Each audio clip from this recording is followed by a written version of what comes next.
കോതമംഗലം മണ്ഡലത്തെ കൂടുതൽ വയോജന സൗഹൃദമാക്കി മാറ്റുന്നതിന്റെ ഭാഗമായി രൂപീകരിച്ച ബ്ലൂ സോൺ പദ്ധതിക്ക് തുടക്കമായി. പദ്ധതിയുടെ പ്രാരംഭഘട്ട സർവേയുടെ ഉദ്ഘാടനം എം.എൽ.എ. ഷിബു തെക്കുംപുറം നിർവഹിച്ചു. 111 വയസ്സ് പ്രായമുള്ള ചേലാട് സ്വദേശി എസ്തപ്പാനോസിന്റെ വസതിയിൽ നിന്നുമാണ് സർവേക്ക് തുടക്കമായിരിക്കുന്നത്. വികസിത വിദേശ രാജ്യങ്ങളിൽ കാണുന്നതിന് സമാനമായ ബ്ലൂ സോൺ മാതൃകയിൽ കോതമംഗലം പ്രദേശത്തെ കൂടുതൽ ആരോഗ്യകരവും മുതിർന്നവർക്ക് സൗഹൃദപരവുമായ പ്രദേശമാക്കി മാറ്റുന്നതിനുള്ള പ്രവർത്തനങ്ങൾക്ക് തുടക്കമായി. പദ്ധതിയുടെ ഭാഗമായി നടത്തുന്ന പ്രാരംഭ base line survey Kothamangalam Chelad സ്വദേശിയും 111 വയസ്സുകാരനുമായ എസ്തപ്പാനോസ് അതിരമ്പുഴയുടെ വസതിയിൽ കോതമംഗലം എം.എൽ.എ. ഷിബു തെക്കുംപുറം ഉദ്ഘാടനം ചെയ്തു.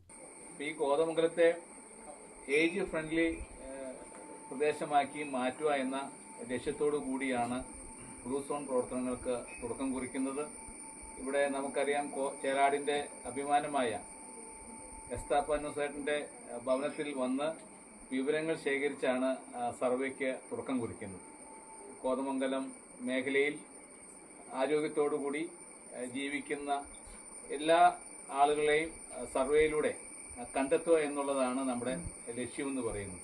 Kochi customs deputy commissioner Roy Varghese IRS ചടങ്ങിൽ മുഖ്യപ്രഭാഷണം നടത്തി. കോതമംഗലത്തെ ഏറ്റവും ആരോഗ്യപ്രദവും വയോജന സൗഹൃദപരവുമായ പ്രദേശമാക്കി മാറ്റുക എന്നതാണ് age friendly blue zone Kothamangalam പദ്ധതിയുടെ ലക്ഷ്യമെന്ന് MLA പറഞ്ഞു. കോതമംഗലം മണ്ഡലത്തിൽ 100 ദിവസം കൊണ്ട് നടപ്പിലാക്കാൻ ഉദ്ദേശിക്കുന്ന കർമ്മപരിപാടികളിൽ ഇതും ഉൾപ്പെടുത്തിയിട്ടുണ്ട്. ബ്ലൂ സോൺ മേഖലകളിൽ കാണപ്പെടുന്ന ദീർഘായുസ്സിനും ആരോഗ്യകരമായ വാർദ്ധക്യത്തിനും സഹായിക്കുന്ന ജീവിതശൈലി ഘടകങ്ങൾ പ്രാദേശിക സാഹചര്യങ്ങൾക്ക് അനുയോജ്യമായ രീതിയിൽ കോതമംഗലത്തും പ്രാവർത്തികമാക്കുകയാണ് പദ്ധതിയുടെ ലക്ഷ്യം. അപ്പച്ചന്റെ ആരോഗ്യമില്ലേ? അപ്പച്ചൻ എങ്ങനെയാ വിലയിരുത്തുന്നത്? നല്ല ഹെൽത്തിയാണ്.